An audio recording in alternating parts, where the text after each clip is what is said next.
This is a true story, but I can't name names in it because I didn't get the permission of the people involved.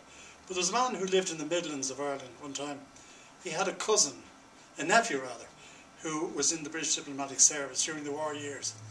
He was captured by the Japanese at the outside of the war, and he was a prisoner of war.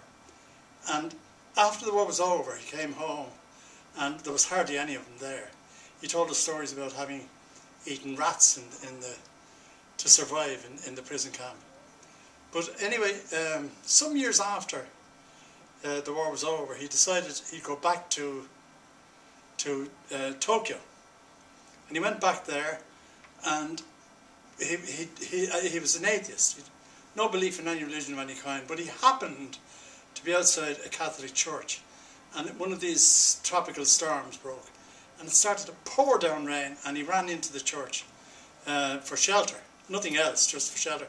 And he sat in the back seat, and he picked up, just for curiosity, there's a prayer book on the seat in front of him, on the ledge in front of the back of the seat in front of him. He picked it up to look at it, opened the flyleaf, and the prayer book had been presented by his uncle to another man from the same village in the Midlands of Ireland who was going away to sea.